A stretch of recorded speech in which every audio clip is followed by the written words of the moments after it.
ያለን ካጣነው እጅጉን ቢልቅም ያየንን ካላየን ተመዝገን አናውቅም።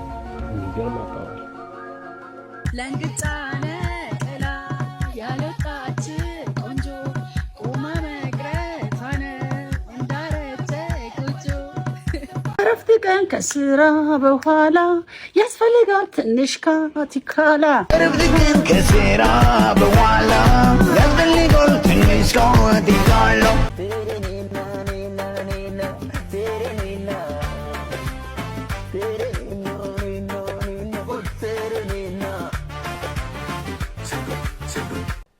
ሰላም ሰላም፣ ጤና ይስጥልን ቤተሰቦች፣ እንዴት አላችሁ? እንደምንቆያችሁ ዛሬም ተመልሻለሁ። በዛሬ ቪዲዮዎቻችንም በጣም ምርጥ ቪዲዮዎችን ይዤላችኋለሁ። እነሱን እየተመለከትን ሪያክት እናደርገባቸዋለን፣ ሀሳብ አስተያየቶቻችንን እንቀባበላለን፣ እናዘዋውራለን፣ እናንሸራሽራለን። እናንተ ሀሳቦቻችሁ ኮመንት ላይ ማድረጋችሁ እንዳትረሱ። ቪዲዮውን ሲጀምሩ እንደ ሁል ጊዜውም ላይክ በማድረግ ጀምሩ። ለዚህ ቻናል አዲስ ከሆናችሁና ለመጀመሪያ ጊዜ የምትመለከቱት ደግሞ ቻናሉን ሰብስክራይብ በማድረግ ቤተሰብ እንድትሆኑ በዚሁ አስታውሳችኋለሁ። ፕሊስ ላይክ አድርጉ፣ እስቲ በደንብ ላይክ አድርጉ። የዛሬን ቪዲዮ ሀሳባችሁን ግን ስትሰጡ በጨዋ መልክ ብትሰጡ አሪፍ ነው እንድንማማር። ለሌሎችም ደግሞ ሼር ማድረግ ከቻላችሁ ሼር አድርጉ። ላይክም ካረጋችሁ ደግሞ ዩቲዩብ ሼር በማድረግ ያግዘናል። በደንብ ላይክ አድርጉ። ከቪዲዮ መጨረሻ ድረስ የትም እንዳትሄዱ። ሰይድ ይባላል። አውቄ ነው የታፈስኩት። ምክንያቱም ታፍሶ የገባው ጀለሴን አብርሃምን ለማስመለጥ።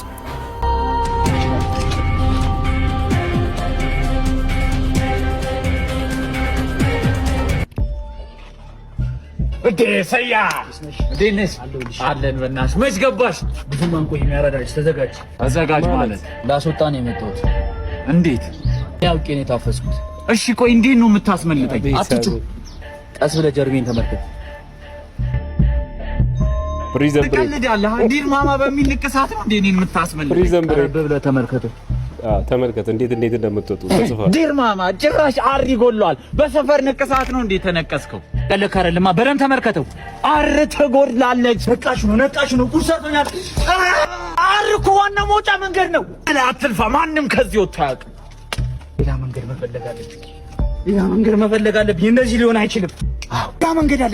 ተመልከት። ተስፋ ትቁረጥ። ዲ አለች አይደል? እዚህ ጋር አዎ ዲ አለች። በጣም አሪፍ ዲ ፕላን ቢና ማታ በዲሹ በኩል ነው ዘንድ ጧት የሚጫኑታ። አዎ እኛ ማታ 3 ሰዓት ላይ እንወጣለን። ተማመንብኝ፣ ከዚህ እንወጣለን። እዛ ጋር አትበተንም። እሺ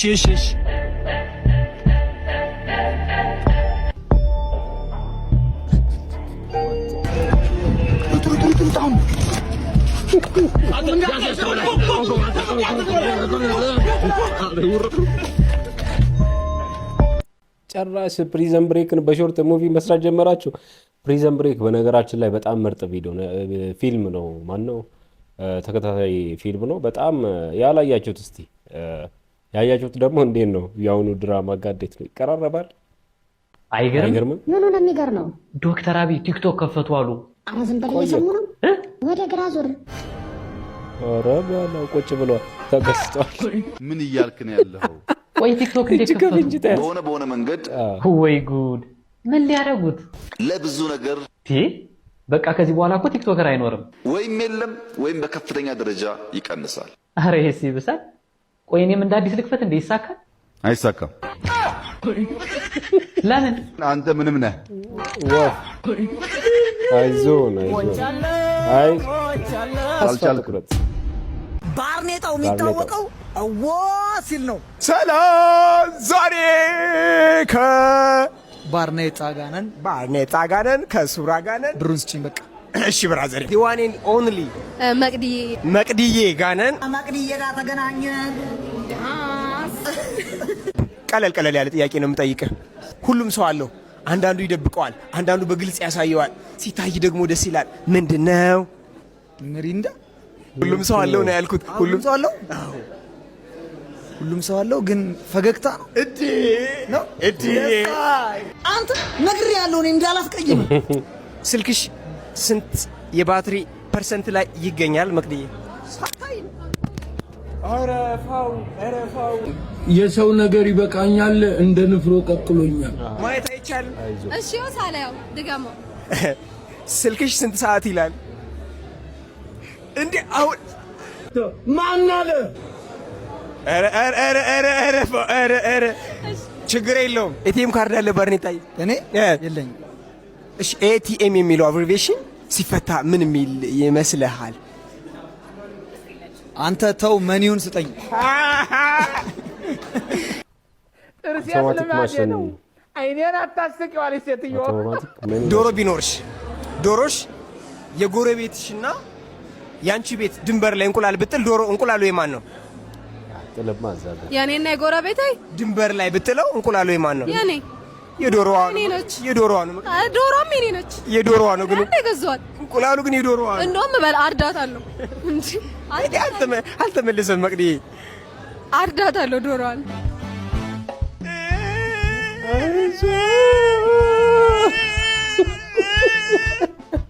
አይዞ መቅዲ 1000 ሲደመር 2000 3000 3000 ሲደመር 90 3090 3090 ሲደመር 10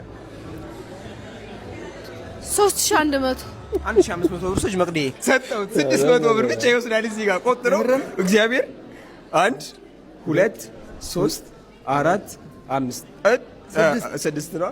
እንኳን አደረሰ። እንኳን አብሮ አደረሰን። እኔ ይልሃልሻል ብራዘር። በቃ የኔ አባት ላግዝሽ 1 5 6 7 8 እሺ አንድ ያረጀውን ብር ግን ቀይርልኝ። ይሄ ሁሉ ያንቺ ነው መቅዲ። ያረጀውን ብር ቀይርልኝ። የእናትና የብር አሮጌ የለውም ይላሉ አባቶቻችን። ግን እዚህ ጋር መቀበል ይላል። ደ ግሬት ጌምን ፎሎ አድርጉ በመጠቀም ስኮላርሺፕ ሞልቼ ራሴንና ቤተሰቤን ወደ ውጭ ሀገር ወስጄ እቀይርበታለሁ። አመሰግናለሁ። እኛ ግን ምን ያድርጉ? ፎሎ። አመሰግናለሁ። ዘ ግሬት ጌምን አመሰግናለሁ። ፎሎ አድርጉ። አመሰግናለሁ። ቴንኪ መቅዲ የኔ እናት።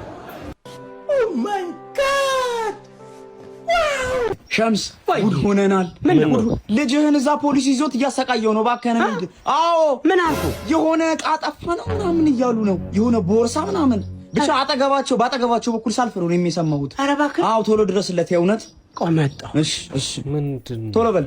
ምን አድርጎ ነው? A few moments later ቦርሳውን አምጣው። ቦርሳው የት ነው ያለው? አባ አቤት። ምን አድርጎ ነው? ምኑን? አንተ ምን አገባ? እኔ አባቱ ነኝ። አባቱ ነህ? ቦርሳ ሰርቆኛል። ቦርሳ እኔ አልወሰድኩም። ምንድነው ቦርሳ ሰርቋል? ይሄ ነው እንዴ? ተገኘ? ራሱ አባዬ ራሱ አባ ወዬ አሳሰርከኝ እኮ። ኧረ እኔ እንዲፈቱ ብዬ ነው አባ። አና ቀጥ ቤት ውስጥ አትለቁትም አለ። አስፈትተው ሞታል። አንዳንድ ቤተሰቦች በነገራችን ላይ በቅንነት ለደግ ብሎ ያደረጉት ነገር ወደ ወንጀል ይቀየርባቸዋል። ከዚህ ጋር ተያይዞ ከሰሞኑ አንድ አርቲስት ወደ ደቡብ አካባቢ ሄዶ ያጋጠመውን ነገር ለሚዲያ አጋርቶታል። በጣም ያስገርማል። እስቲ እናንተ ብትሆኑ ምን ታደርጋላችሁ? ይህንን ጉዳይ እንስማ። እዚህ ፎቶ ላይ ያለው ልጅ ደረቱ ላይ ያለውን ጽሑፍ ልብ በሉ። ከዛም የሆነውን ስትሰሙ በእጅጉ ትደነቃላችሁ። ታዋቂው አርቲስት እንግዳ ሰው ሀብቴ ወይም ቴዲ በአርባ ምንጭ በ220 ሺህ ብር የገዛውን የቅርብ ጊዜ ሳምሰንግ አልትራ ስልኩን መንገድ ላይ ጥሎት ነበር። ነገር ግን ይህ ውድ ስልክ የወደቀው መልካምነትና ታማኝነት በታደለው ሙልቀን በተባለ የአርባ ምንጭ ወጣት ልጅ ነበር። አርቲስት ቴዲና ባልደረቦቹ ደውለው ስልኩ እንደወደቀባቸው ሲነግሩት የወጣት ሙልቀን መልስ ግን የብዙ ችን ቀልብ የሚስብ ነበር። በእኛ ባህል የሰው ዕቃ መውሰድ ጎሜ ነው በማለት ያለበትን ቦታ ጠቁሞ የ220 ሺህ ብር ስልኩን ለአርቲስት ቴዲ በሙሉ ታማኝነት አስረክቧል። በመጽሐፈ ምሳሌ ልጄ ሆይ ሕጌን አትርሳ እንደሚለው የወጣቱ ደረት ላይ ያለው ጽሑፍና ተግባሩ በትክክል ተገጣጥመዋል። ለአባቶች መልካም ባህልና እሴት ቅድሚያ ለሰጠው ቃሉን ደረቱ ላይ ብቻ ሳይሆን ልቡ ላይ ጭምር ላተመው ለወጣት ሙልቀን ምን አስተያየት አላችሁ? ኮሜንት ላይ አጋሩኝ። መልካም ጊዜ። የኢትዮጵያው ያማል አዲሱ ዘፈን አያሶ ማጭሞር ሰሞኑን እንግዲህ ላሚን ያማልን የሚመስል ሰው መጥቷል። ላሚን ያማልን ሳይሆን አክሊሉ ለማን ትመስላለህ? አላወቃችሁኝም እንዴ? ኢትዮ ላሚን ያማል ኳ ለሚን የሞስት ዊን ኢን ኢትዮጵያ። መጀመሪያ አይሾ ስፒድ፣ አሁን ደግሞ ላሚን ያማል። ጥበብ እኮ አለ። ይህ ነገር ግን ያዋጣል እኮ። ሰው የተሳካለት ከሆነ እኔ ይሳካልኛል ወይ? አዎ የሆነ ነገር ሲባል ክብብ መቶ እንደ ዝንብ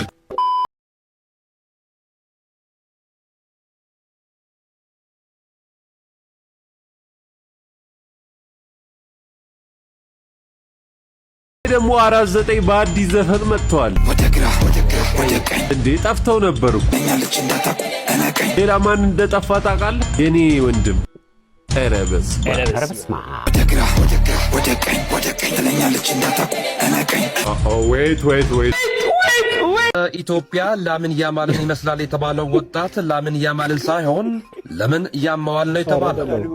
የባርሴሎናው አሰልጣኝ የልጁን ቪዲዮ ካዩ በኋላ ወጣቱ ከኢትዮጵያ ወደ ባርሴሎና መጥቶ ከኛ ጋር ከመጫወቱ በፊት እዚያው አዲስ አበባ ላይ እንጀራ በሽሮ እየበላም በቲክቶክ ተከላካዮችን በጨጓራ ማበሳጨቱን ቢቀጥል ይመረጣል ሲሉ በቅናት ስሜት አስተያየታቸውን ሰጥተዋል። በሌላ ዜና በአሁን ሰዓት ላይ የባርሴሎና ኤጀንቶች ወጣቱን ከኢትዮጵያ ወደ ስፔን ለማኮብለል በሊቢያ በኩል እያሰቡ ነው ሲል ዶክተር ሾብሶ ዘግቧል። አንዳንድ ነገር ልንገራችሁ። ይህንን ቪዲዮ ከተመለከትኩ በኋላ በጣም አስገርሞኛል። ማን ትዝ አለኝ መሰላችሁ? የኢትዮጵያዊ አይሾ ስፒድ ወይ ደግሞ አይሳምሶን በጣም ትዝ ብሎኛል። አንዳንዴ የሆነ አጋጣሚዎችን ወደ ስራ የመቀየር ክህሎታችን ወይ ደግሞ ችሎታችንን በቃ ውጫዊ ጉዳይ እንጂ ውስጣዊ ላይ አንሰራም። ለምሳሌ ላንጉዌጅ ኢንተርናሽናል ላንጉዌጆችን ብንችል አሪፍ ነው። ከእንግሊዘኛም በላይ እንግሊዘኛ ብቻ ሳይሆን ከእንግሊዘኛም ውጪ ሌላ ነገር ብንችል በጣም ጸዴ ነገር ነው ብዬ አስባለሁ። እንደኔ እነዚህ ልጆች እንግሊዘኛ አይደለም አማርኛም በቅጡ ይችላሉ ወይ? እስቲ እንግሊዘኛ ይችላሉ ወይ? የእውነቴን ነው የምላችሁና አንዳንድ ቻሌንጆች ዳንሶች ምናምን ያሰራው ነበረና አዶናይ እኔ ልጁ እስቲ እንግሊዘኛ አስሞክሩት። የምሬን ነው። ይሄ እድል ምናልባት ህይወቱን ሊቀይርለት ይችላል። በዛ ላይ ደግሞ ገና ጩጬ ልጅ። እስቲ እንዴት አያችሁት እናንተ? ላሚን ያማል እንግዲህ ይህ ይመስላል የታባቱ ይመስላል አይመስልም ራሱ ያከራክራል። በዛ ላይ ቋንቋ አለመቻለም አባት ተፈቅድ ጋይስ። አሁን ደግሞ የላሚን ያማል የሰራው ትሬንድ ልንሰራ ነው። ቪዲዮ ደግሞ ይመስላል ሄይ አፉን አትክፈት። አየው እንዴት ነው የሚያደርግሽ? አንቺ ቀላል ነች በጣም የሆነ ሳብ ነገር ነው የሚያደርገው። ኧረ በለው ምንድን ነው ደግሞ? ስልኳን እንደዚህ ታስቀምጣታለህ። ከዛ እንደዚህ ታደርጋለህ። ከዛ ቡም ኮፍያ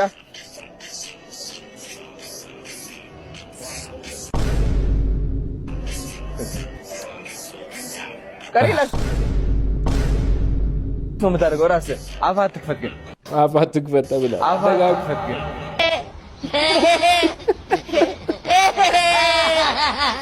ዝግት አድርገህ በቃ የሆነ እንትን ኤግዚት። ባለፈው አይሾ ስፒድን ይመስላል ብላችሁ ያን ልጅ መከራውን አሳያችሁት። አሁን ደግሞ ላሚን ያማልን ይመስላል ብላችሁ ይሄም አይናገር ያም አይናገር ሁለት ልጉም አንድ ላይ ልጉምጉም የሆኑ ሰዎችን አምጥታችሁ መከራችሁ። ቢያንስ አንተ ልጅ ቢያንስ ከዛኛው ተማር እንጂ አዲሱ ላሚን ያማል ተማር ከዛኛው ቢያንስ እንደ ተናገር እንጂ። እንዴት እኔና እህቴ በአንድ አይነት ሰው እስካም ልንደረግ እንደነበረና ጓደኛዬ እስካም እንደተደረገች ልንገራችሁ። የዛሬ 1 ወር ምናምን አካባቢ ስልክ ይደወልልኛል። ሳነሳው ልጅቷ ስቅስቅ ብላ ያለቀሰች ነው። እናቴን ጎዳና ይዣት ወጣሁ፣ ተፈናቀልኩኝ፣ ምን በላይ የለም በቃ ዝናቡ ምኑ ታውቂያለሽ፣ ብቻ ስቅስቅ ብላ ያለቀሰች ነው ማለት ነው። ከዛ አሳዘነች ምናምንና እንዴት መተባበር የምችልሽ ምናምን ነገር አልኳት። በዚህ አካውንት ቴሌብር ላይ አስገቢልኝ ምናምን ነገር አለች ማለት ነው። ከዛ ስልኩን ከዘጋሁት በኋላ ልቤ ላይ በቃ ምንም ሊቀመጥልኝ አልቻለም። በቃ ምንም አላመንኳትም ነገርና በቃ ትቼው ስራዬን እየሰራሁኝ ነው ምናምን ነገር። ከዛ በቴክስት አጨናነቀችኝ። አንቺ እንትን የለሽም ወይ በቃ ክርስቲያን ስለሆንሽ አምኜሽ ነው በቃ ተባበሪኝ፣ እንዳስቸገርኩሽ አውቃለሁ፣ በዚህ አካውንት አስገቢ ምናምን ያለች አካውንት ምናምን ትልካለች ማለት ነው። ከዛ ዝም ብዬ ስራዬን እየሰራሁ ነው እንዳልኳችሁ። ነጋ ኔክስት ዴይ እህቴ ደወለችልኝና አንቺ የሆነች ልጅ እንደዚህ ያለቀሰች ደውላ ምናምን ነገር ስትለኝ ላይክ ሰው እንኳን ቀየር አላረገችም፣ ራቅ እንኳን አላችም። የገዛ እህቴ ጋር ደወለች ማለት ነው።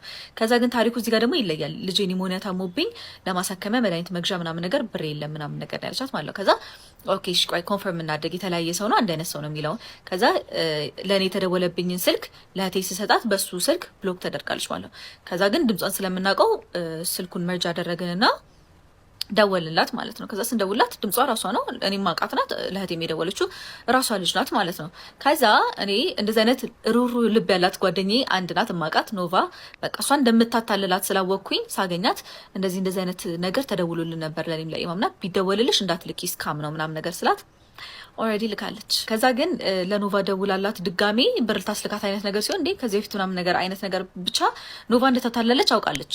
ከዛ እኔ አላዳንኩሽም አልኩኝ። ቀድሜ ቢደወል ሊኖር አድናት ነበር፣ ግን ለካ እሷ ቀድማ ብር ተቀብላታለች እሷን ማለት ነውና ዋነኛነት ይሄን ቪዲዮ እየሰራሁ ያለበት ምክንያት ብር ላኩ ብትባሉ አትላኩ፣ ምንም አይነት ብታዝኑ ምን ብትሉ ምናምን አትላኩ። ከዛ ግን እኔ የሚያናድደኝ ነገር ትክክለኛ መረዳት የሚፈልጉትን ሰዎች እድል እየዘጋችሁ ነው እንደዚህ የምታረጉት ካሜሮች። ኧረ ፈጣሪያችሁን ፍሩ።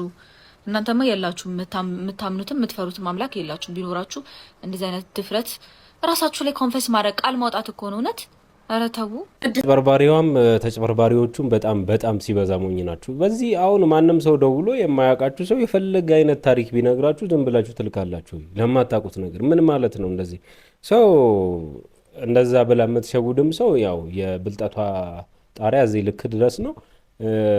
አዝናችሁ የምትልኩም አንዳንድ ሩሩ ሰው አይጠፋም። በርቅጥ ግን በእንደዚህ አይነት ነገር አትታለሉ። የሚታይ ህመም ያለው የሚታይ ስቃይ ውስጥ ያለው ሰው በአይናችሁ የምታዩት እኮ በዙሪያችሁ ብታስቡ ትፈልጉ ብዙ ሰዎች ይኖራሉ። እና ለመርዳት ለጽድቅ ከሆነ መጀመሪያ እነሱ ማስታወስ ነው እንጂ መፈጠሩን ለማታውቁት ሰው ድምጽ ብቻ ስለሰማችሁ እንደዚህ የምትሸወዱት ሰዎች ካላችሁ የእውነት እናንተ በቃ ምን አይነት ልብ እንዳላችሁ ራሱ መገመት ነው የሚከብደኝ።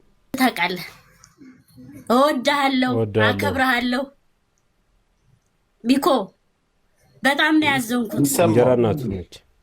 ስልክም ስትደውልልኝ ማላነሳው ቃላቶች ስለሚያጥረኝ ነው። ሚኬ ሌላውን ሁሉ ትተኸው ማለት ነው። ቡናማ ፈላው አጥቼ ቡና እማፈላው አጣው ስል ኮምቦልቻ ከሚሴ ስትሰራ መኪና ላይ ቡና በዚህ ፈንድሻ ባንድ ኪስህ ይዘህ የመጣኸውን አረሳም መቼም ቢሆን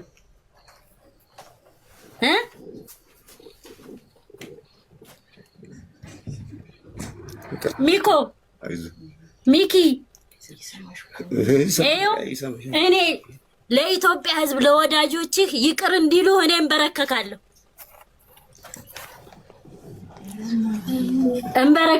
ይቅር ይበሉህ፣ ይቅር እንዲሉ ሚኩዋ በቃ ማዘር ይበቃል ማዘር ትንሽ ሚኪዋ ይበቃል ማዘር ይበቃል። አይደለም ጆከር አንድ ቃል እህትህ ጋር ፍቅር እንድትሆኑ እህትህን ይቅርታ እንድትባባሉ። ከእናት ነው የተፈጠራችሁት፣ ከሴት ነው የተፈጠራችሁት። ተክለማርያም አይደለም። ተክለማርያም ጋር ምንም ችግር የለበትም እኮ በእህቱ ነው የተጣሉት። አሁንም እህቱ ይቅርታ እንዲል ነው በቃ። የኢትዮጵያ ሕዝብ ይቅር ይበል። አባታችን አንድ በመሀል ልግባ።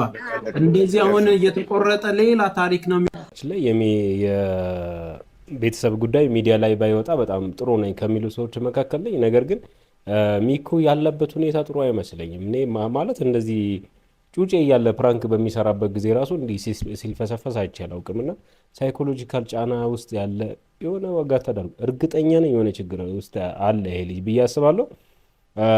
ከቤተሰቡ ጋር የተፈጠረው ችግር ነው፣ ይቅርታ እየጠየቀ ነው። ተመልካቾቹ በቃ በዚህ ብቻ ተረዱ። ሌላኛው ጉዳይ ብዙም የቤተሰብ ጉዳይ ስለሆነ ሚዲያ ላይ የቤተሰብን ጉዳይ ይዛችሁ ባጥመጡ በጣም እዛ ነው የምትቀበዩ።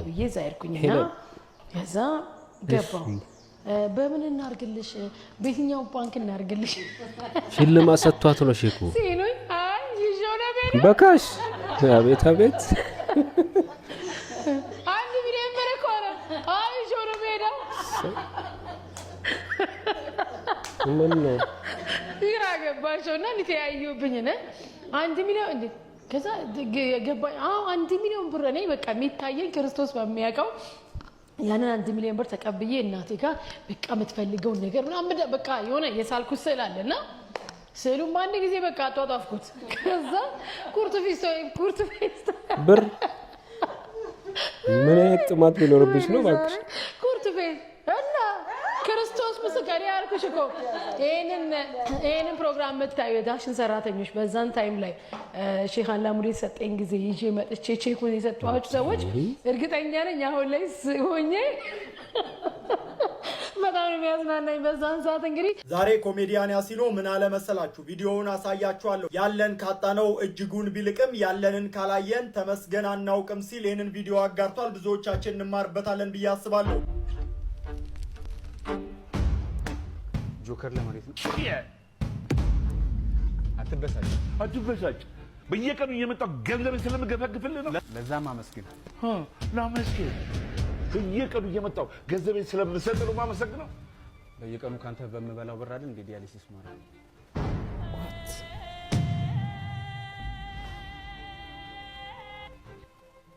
ያለን ካጣ ነው እጅጉን ቢልቅም ያለንን ካላየን ተመስገን አናውቅም። ግድ የለህም አመስግን።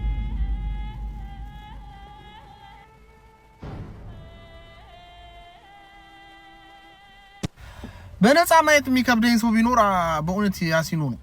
የምሬን ነው የምላችሁ። እኔ በጣም የሚገርም ልጅ ነው። ቀልድም ያምርበታል፣ ቁም ነገርም ያምርበታል። አንዳንድ ሰው አሁን ቀልድም በቃ ቀልድ አሁን እኔ ቁም ነገር ሳወራ አያምርብኝም። አንዳንድ ሰው እኔ በጣም ቁም ነገረኛ ነኝ፣ ግን ይስቃል፣ አይመቹም። አሁን ያሲኖ ይቀልዳል፣ ያምኑታል፣ ቁም ነገርም ሲያወራ ያምኑታል። በቃ እንደዚህ አይነት ሰው ነው ደስ የሚለው። ይመች፣ በእውነት ይመች። እግዚአብሔር እንዲህ ያነቃን እንዲህ አንቃን እስቲ ማይገባን ሰዎች ስላለን አንዳንድ ሰዎች እንዲህ እንረዳዳ ነው። በቃ ብዙ የሚቸገሩ ሰዎች አሉ፣ እንረዳዳ ነው። ገብቶሃል? ያስቆም ብር ይዛ አትሞትም። ለተቸገረ ሰው ምናምን ብትሰጠው ትጠቀማለህ ነው እንግዲህ ይመስለኛል። አሬም ቻንታ አባቴ ቤተሰቦች የዛሬ ቪዲዮቻችን እነዚህን ይመስላሉ። ሀሳብ አስተያየቶቻችሁን ኮመንት ላይ አድርጉ። የያሲኖ አባባል በጣም ልብ ሰባሪ ነው። እስቲ ወደ ኋላ ተመለሳችሁ ቪዲዮን ተመልከቱ። ራሳችንን እንድንመለከት የሚያደርገን ቪዲዮ ነው። ቀጣይ ቀናት በምርጥ ቪዲዮ አገኛችኋለሁ። ላይክ ካላረጋችሁ ላይክ አድርጉ። ይመቻችሁ።